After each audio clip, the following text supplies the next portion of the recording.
নির্বাচনী ইশতেহার বাস্তবায়নে অগ্রাধিকার থাকছে বাজেটে। অর্থনীতি পুনর্গঠন সহ গুরুত্ব পাবে 13টি খাত। বাজেটের যে অর্থ ব্যয় করা হচ্ছে, পরিচালনগত ব্যয় এবং উন্নয়ন ব্যয়, এটা গুণগত মান কতটুকু। সীমিত আয়ের মানুষ তারা যাতে একটা স্বস্তির জায়গায় আসতে পারে, সেই জন্য যে কার্যকরী যে পদক্ষেপগুলো, সেগুলো আমি মনে করি বাজেটে নেওয়া উচিত। রাজধানীর ড্যামরায় কালি তৈরির কারখানায় আগুন, নিয়ন্ত্রণে এনেছে ফায়ার সার্ভিস। জানা যায়নি এখনো পর্যন্ত অগ্নিকাণ্ডের কারণ। ইরান যুক্তরাষ্ট্র উত্তেজনার জেরে অপরিশোধিত তেলের দামের রেকর্ড। ব্যারেল প্রতি বিক্রি হচ্ছে এখন $126।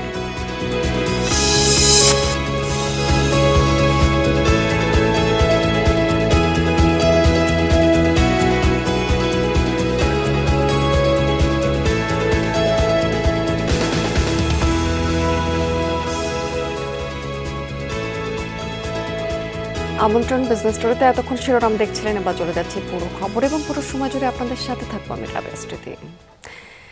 অগ্রাধিকার নির্ধারণ করে বাজেট প্রণয়ন করছে সরকার। নির্বাচনী ইশতেহার বাস্তবায়নে থাকবে নজর। প্রবৃদ্ধি অর্জন এবং মূল্যস্ফীতি নিয়ন্ত্রণে দেওয়া হবে গুরুত্ব। একই সঙ্গে আর্থিক খাত পুনর্গঠন এবং জনগণের দোরগোড়ায় চিকিৎসা সেবা পৌঁছাতে থাকবে প্রতিশ্রুতিও। শৃঙ্খলা আনা হবে সামাজিক নিরাপত্তামূলক খাতে। বিশ্লেষকরা বলছেন যে অগ্রাধিকার নির্ধারণ ভালো উদ্যোগ। প্রতিটি পদক্ষেপ বাস্তবায়নে দিনক্ষণ নির্দিষ্ট করে দেওয়া খুবই জরুরি। এতে বাড়বে কাজের গতিও। রিমন রহমানের রিপোর্ট। অর্থনীতিতে নানামুখী চ্যালেঞ্জ স্পষ্ট। স্বস্তির বার্তা দিচ্ছে না কোনো সূচক। নতুন সরকারের প্রথম বাজেটে অর্থায়ন নিয়ে বাড়ছে দুশ্চিন্তা। মোট দেশজ উৎপাদন বা জিডিপির প্রায় 14% ধরে বাজেট প্রণয়ন করতে যাচ্ছে সরকার। আয় ব্যয়ের হিসাব মেলাতে ব্যস্ত অর্থ বিভাগ। নতুন বাজেটে অগ্রাধিকার পাচ্ছে 13টি খাত। নির্বাচনী ইশতেহারে যেসব প্রতিশ্রুতি দেওয়া হয় তা পূরণে গুরুত্ব দেবে সরকার। একই সঙ্গে 2034 সালের মধ্যে $1 ট্রিলিয়ন অর্থনীতিতে উন্নীতকরণে গুরুত্ব পাবে প্রবৃদ্ধি অর্জন। এখনও সহনীয় হয়নি মূল্যস্ফীতির পারদ, তাই সরকারের প্রথম বাজেটে পণ্য ও সেবামূল্য নিয়ন্ত্রণে দেয়া হবে গুরুত্ব। একই সঙ্গে নিশ্চিত করা হবে অর্থনৈতিক স্থিতিশীলতা। ফ্যামিলি কার্ড, কৃষক কার্ডকে ভিত্তি ধরে সামাজিক নিরাপত্তামূলক খাতে আনা হবে শৃঙ্খলা।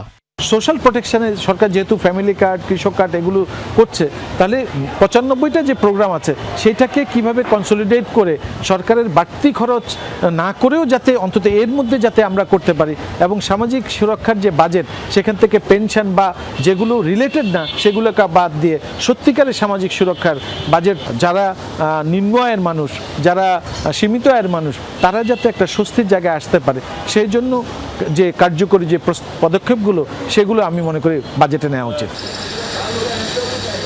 কর্মসংস্থান সৃষ্টিতে বাজেটে দেয়া হবে অগ্রাধিকার। প্রশিক্ষণ ও দক্ষতা অর্জনে জোর দিয়ে বড় সংখ্যক মানুষকে সক্ষম করবে সরকার। অন্তর্ভুক্তিমূলক উন্নয়নে বাজেটে থাকবে গুরুত্ব।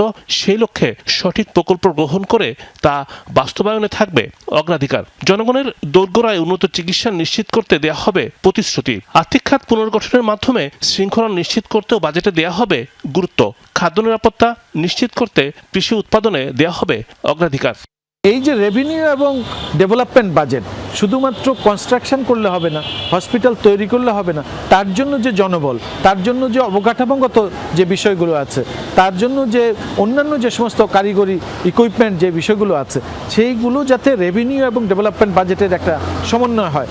2026-27 অর্থ বছরের বাজেটে মানসম্পন্ন শিক্ষা, এসডিজি অর্জন, ডিরেগুলেশন কার্যক্রম গ্রহণ, বিনিয়োগ উন্নয়নে প্রতিবন্ধকতা দূর এবং সৃজনশীল অর্থনৈতিক খাত বিকাশে অগ্রাধিকার দেবে সরকার।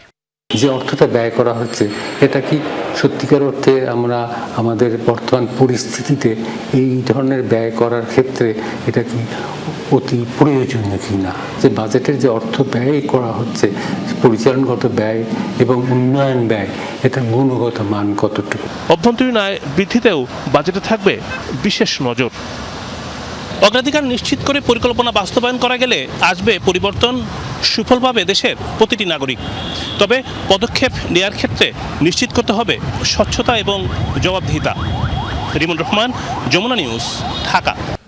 বিএনপি সরকারের সময় শেয়ার বাজারে লুটপাটের সুযোগ ছিল না, ভবিষ্যতেও থাকবে না বলে সংসদকে আশ্বস্ত করেছেন অর্থমন্ত্রী আমির খসরু মাহমুদ চৌধুরী। ত্রয়োদশ সংসদ অধিবেশনের শেষ দিনে স্বতন্ত্র সংসদ সদস্য রুমিন ফারহানা দাবি করেছেন, গত 15 বছরের শেয়ার বাজার থেকে 1 লাখ কোটি টাকারও বেশি লুটপাট করা হয়েছে।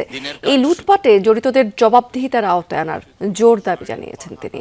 দিনের কার্যসূচিতে বিশেষ কমিটির সুপারিশ অনুযায়ী Bangladesh securities and exchange commission সংশোধন বিল সংসদে পাশ করেছে। একই সঙ্গে বীমা উন্নয়ন এবং নিয়ন্ত্রণ কর্তৃপক্ষ সংশোধন বিল 2026-ও পাশ করা হয়েছে। তবে বিল দুটি পাশের বিরোধিতা করে তা স্থগিতের দাবি জানিয়েছেন বিরোধী দলীয় নেতা।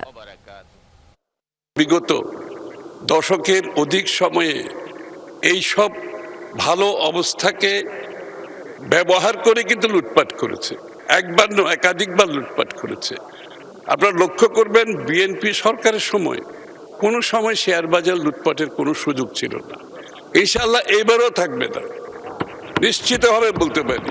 আমরা টাইম কনস্ট্রেইনের কারণে 133টা অধ্যাদেশ যেগুলো ছিল এর মধ্য থেকে যেগুলো বিল আকারে এসেছে এবং যেগুলো ল্যাপসেস হয়ে গেছে, সেগুলাতে আমরা আমাদের অধিকার পুরোপুরি পাইনি।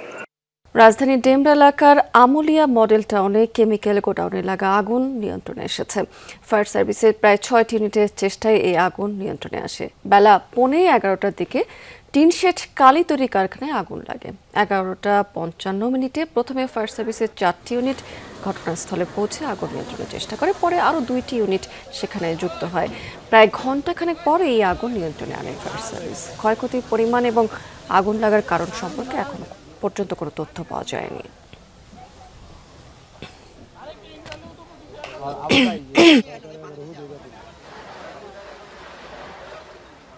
দর্শক, এ বিষয়ে একটু বিস্তারিত তথ্য সেখানকার একটু জেনে নিতে চাই। আমাদের সহকর্মী এম.এ. আজিজ সেখানে আছেন। আজিজ, আপাত দৃষ্টিতে কি মনে হচ্ছে এই আগুনে ক্ষয়ক্ষতির পরিমাণ কেমন হতে পারে, কোনো ধারণা পেয়েছেন কিনা, এবং এখনকার পরিস্থিতি কেমন দেখতে পাচ্ছেন, এবং কোনো হতাহতের ঘটনা ঘটেছে কিনা এখানে? ধন্যবাদ স্মৃতি। কিছুক্ষণ আগে এখানে ফায়ার সার্ভিসের যারা কর্মকর্তা ছিলেন তারা ব্রিফ করেছেন। তারাও আসলে আগুনের ক্ষয়ক্ষতির বিষয়ে বিস্তারিত কিছু জানাতে পারেননি। তারা বলেছেন যে এই বিষয়ে তারা একটি তদন্ত কমিটি গঠন করবেন। তদন্ত কমিটি গঠনের পরে তারা যে রিপোর্ট দেবেন তারপরে আসলে বলা যাবে যে কী পরিমাণ ক্ষয়ক্ষতি আসলে হয়েছে।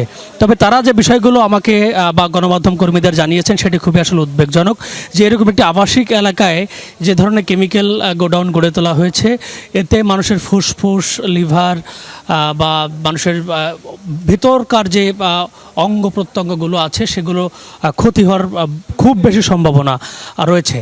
তবে কী কারণে বা কিভাবে তারা এখানে এই অনুমোদন পেল সেটিও ফায়ার সার্ভিসের কর্মকর্তা যারা ছিলেন তারাও বেশ অবাক। তারা বলছেন যে এই ধরনের কেমিক্যাল গোডাউন বা এই ধরনের প্যাকেটজাতকরণ গোডাউন, যেখানে পুরোটাই কেমিক্যাল নির্ভর গোডাউন, সেখানে বা কেমিক্যাল নির্ভর কারখানা, সেখানে আসলে এই ধরনের কারখানা করার কোনো সুযোগ নেই, তারপরও করা হয়েছে। এখানকার জমির মালিক যিনি, তাদের সঙ্গে আমি কথা বলেছিলাম, তাদেরকেও জিজ্ঞেস করেছিলাম যে আসলে এইরকম আবাসিক এলাকায় তারা কীভাবে তারা ভাড়া দিলেন। তো তিনি বলেছেন যে আসলে তারা কাগজপত্র দেখিয়েছেন, তারপরেই তাদেরকে আসলে ভাড়া দেওয়া হয়েছে। এছাড়া আমি আপনাকে জানিয়ে রাখি 11:15টার দিকে এই কারখানাটিতে আগুন লাগে এবং এখানকার 3টা ইউনিট রয়েছে, তার 2টা ইউনিট ক্ষতিগ্রস্ত হয়েছে এবং একটা ইউনিট বেঁচে গেছে। এর পাশে আরেকটি যেটি আছে সেটি গোডাউন, সেখানে বৈদ্যুতিক সাব স্টেশনের যে কেমিক্যাল অথবা ওয়াটার পিউরিফায়ার যে কেমিক্যাল সেগুলো সেখানে মজুদ ছিল, সেটিও পুরোটা আগুনে পুড়ে গেছে এবং সেখানকার যে মালিক তাকে খুঁজে পাওয়া যাচ্ছে না। এবং এই যে কারখানাটি, যেটা ইমোরাটো ফ্লাক্স নামে যে কারখানাটি, প্যাকেজিং কারখানা, এটিরও মালিক এখন নিখোঁজ। তাদের সাথে আমরা কথা বলার চেষ্টা করেছিলাম, তাদেরকে খুঁজেছি, কিন্তু তাদের কোনোভাবেই আমরা পাইনি। কারণ তারা এখানে আসলে যে কারখানাটি গড়ে তুলেছেন অবৈধভাবে, সেটি আসলে প্রশ্নের মুখে পড়ার আশঙ্কা থেকেই মূলত তারা এখান থেকে সটকে পড়েছেন। আমি আপনাকে দেখাচ্ছি যে পুরো কারখানার ভেতরে আসলে সব পুড়ে ছাই হয়ে গেছে, যে মেশিনগুলো ছিল সেগুলোও পুড়ে গেছে। কি পরিমাণ ক্ষয়ক্ষতি হয়েছে এটা আমি এখানকার যারা কর্মরত আছে তাদেরকে জিজ্ঞেস করেছিলাম, তাদেরও আসলে ধারণার বাইরে আসলে কি পরিমাণ ক্ষয়ক্ষতি এখানে হয়েছে। তবে উদ্বেগের যে বিষয় সেটি ফায়ার সার্ভিসের কর্মকর্তা জানিয়েছেন যে এই ধরনের কারখানাতে আসলে যেহেতু মানবদেহের ক্ষতির পরিমাণ খুব বেশি, সুতরাং এই ধরনের কারখানা এরকম আবাসিক এলাকায় করার কোনো সুযোগ নেই। আজিজ, অনেক ধন্যবাদ আপনাকে। দাম বাড়ানোর পরও এখনো পর্যন্ত স্বাভাবিক হয়নি বোতলজাত সয়াবিন তেলের সরবরাহ। নতুন দামের বোতল বাজারে আসতে আরও 2 থেকে 3 দিন সময় লাগতে পারে। দোকানিরা বলছেন যে ডিলাররা যে দামে তেলের বোতল দেন তাতে লিটার প্রতি লাভ হতো কেবল 1 টাকার মতো, তাই সীমিত পরিসরেই তেল তুলেছিলেন।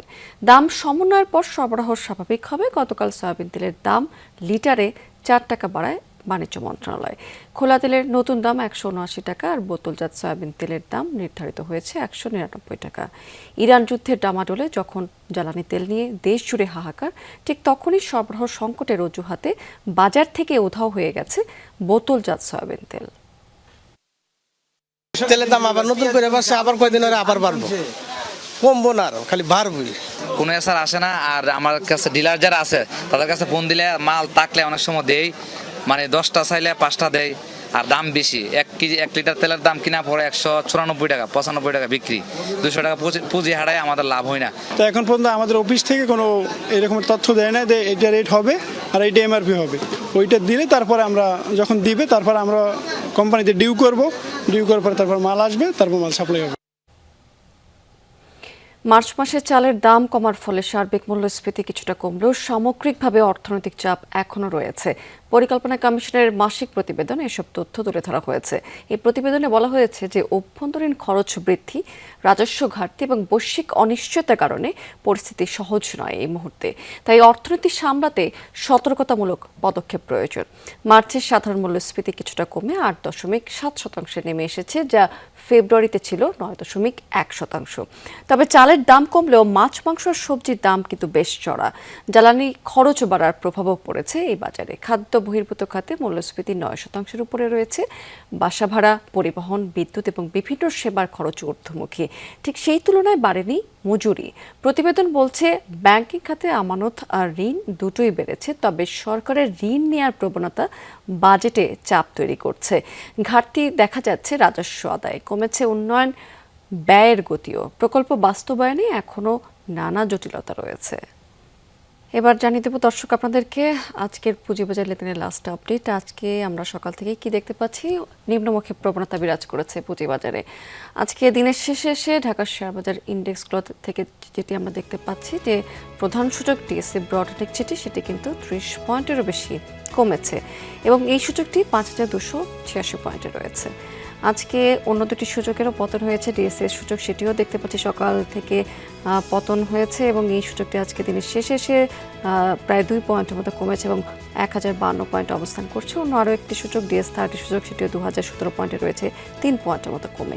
টোটাল ট্রেড করেছে 864 কোটি 2 লাখ টাকার মতো শেয়ার এবং ট্রেড হওয়া কোম্পানিগুলোর মধ্যে আজকে বেশিরভাগেরই কিন্তু সকালের দিকেই দেখতে পাচ্ছি যে দাম কমে গেছে।